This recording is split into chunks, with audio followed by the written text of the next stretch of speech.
Disney wish. Star leads the way.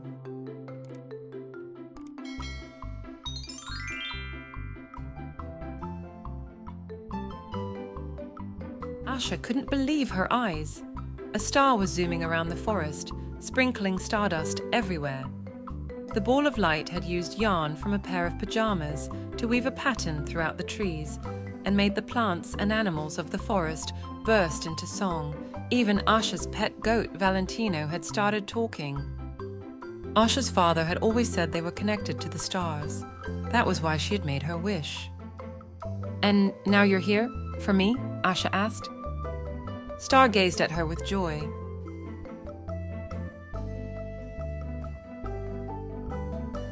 Asha asked if Star granted wishes, but it just turned upside down. "Oh no, I'm sorry, obviously not. Forget I asked," said Asha. "I'm just not sure how this works. I wish for more for us, for my family.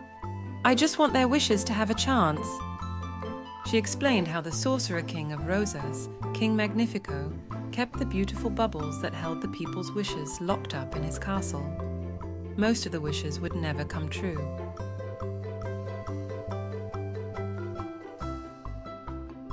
Suddenly, Star gathered up the yarn into a ball, like a wish bubble, then looked eagerly toward the castle in the distance. Asha understood Star's idea.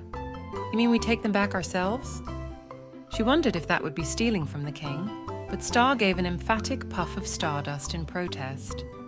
"Right, they don't belong to him, do they?" Star couldn't wait a moment longer and zipped off through the trees, pulling and spinning Asha behind with the yarn. Wait, slow down, we need a plan," Asha called, running after Star. Valentino hurried after them. "I'm coming, wait for me!"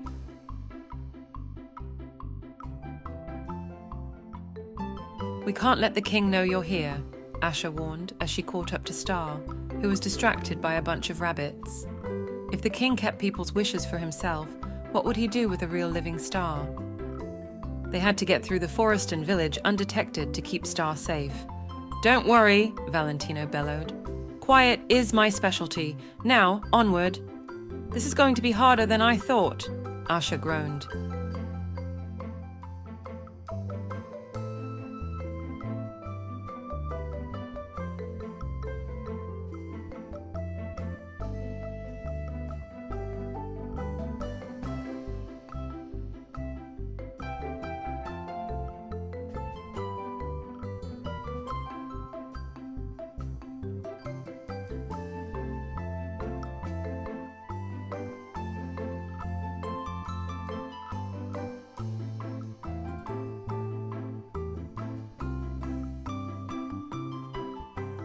They had passed only the first large thicket of trees when a strange noise startled them from somewhere nearby. Asha was on high alert. Had they been spotted? Was it a citizen, a castle guard, or worst of all, the king himself? Asha quickly moved Valentino, Star, and the rabbits behind her as she nervously glanced around. Valentino whisper-yelled, "Woo, woo, who's there?" And then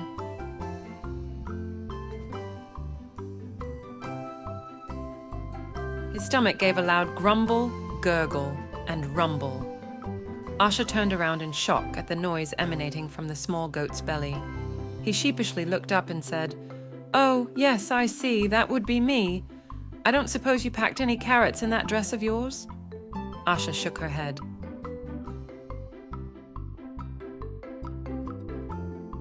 Valentino sighed, glancing over at some nearby mushrooms that had come to life from Star's stardust. The mushrooms jumped at the look on the goat's face and cowered closer together in fear. Valentino mumbled, "Now that hurts. I would never." Star looked around thoughtfully and started to communicate to the rabbits that had followed them, not through words, but in Star's own special way. The rabbits hopped off and soon returned with foraged fruits and nuts. Valentino thanked the rabbits profusely and immediately started chomping away. Asha offered some food to Star, but Star shook its head. "Oh, right," said Asha. "I see, you don't eat." Valentino gobbled the remainder out of Asha's hands. "More for me, thank you, my twinkling friend." Now that their stomachs were full, they could continue on their way. The winding forest path led to a moss-covered well. "I've always wanted to try one of these," Valentino called. "It's a wishing well," Asha explained to Star. "People throw a coin in and whisper their wish." Star suddenly perked up and rushed toward the water. "Star, no!" Asha yelled. With a splash, Star dove into the deep well and disappeared. "What do we do?" Asha asked Valentino. "Can stars swim?" Then Star zoomed out of the well with a shower of coins. "We're rich!" Valentino yelled. Asha smiled with relief and gave Star a gentle pat as she swept up the coins to return them to the well. "Thank you, Star, but this isn't how we return the wishes to the people of Rosas." She looked off to the distance. "The only way to do that is to get to the castle. We should hurry." When the trio finally made it to the edge of the town, the marketplace was bustling with morning activity. "Remember, we can't let them spot you, Star," Asha whispered. Star gave a nervous nod. "Don't worry, Star. Just stick with me," Valentino called. "They love me here." "But they shouldn't hear you, Valentino," Asha said. "Especially the King's guards. They're likely on the lookout for anything out of the ordinary right now."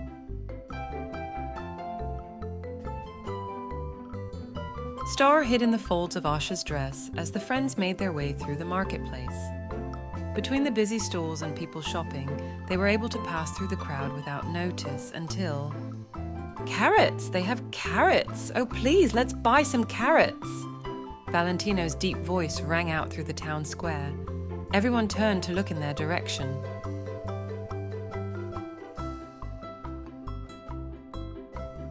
Asha pushed Valentino behind her and giggled nervously as she stopped at the vegetable stand. "Oh, that's right. I needed carrots," Asha said, pitching her voice down low. Star peeked out from the folds of her dress, and Asha quickly pulled the fabric to keep Star hidden. Asha gave the vendor a few coins in exchange for the bag of carrots. The townspeople around them fortunately returned to their shopping without any concern. But two of the King's guards nearby had noticed the unusual commotion. Valentino tugged at the hem of Asha's dress. "Hurry!" he whispered. "Guards incoming!"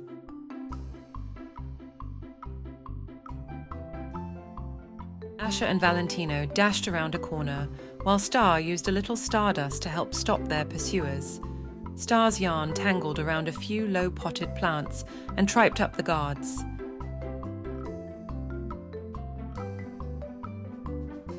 Asha pulled Valentino into an empty alleyway to hide. She glanced back to see the guards on the ground looking puzzled. "Star!" Asha scolded. Star gave a dizzy look, explaining that the guards weren't hurt, just confused. "What am I going to do with you two?" Asha said, worried. "We were nearly caught." But Star just zoomed curiously around, and Valentino couldn't concentrate with carrots nearby. "Ooh, those smell delightful," he said longingly.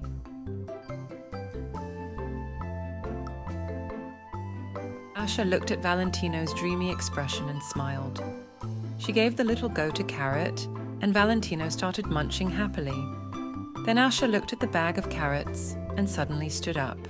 "I've got it," she said. With Star safely hidden in the vegetable bag, and Asha feeding Valentino the last few carrots to keep him quiet, they soon made it to the castle without being spotted. "There it is," Asha whispered to Star, who peeked out to see. "Shall we go free some wishes?" Valentino and Star nodded. The three friends were ready to face whatever came their way, together.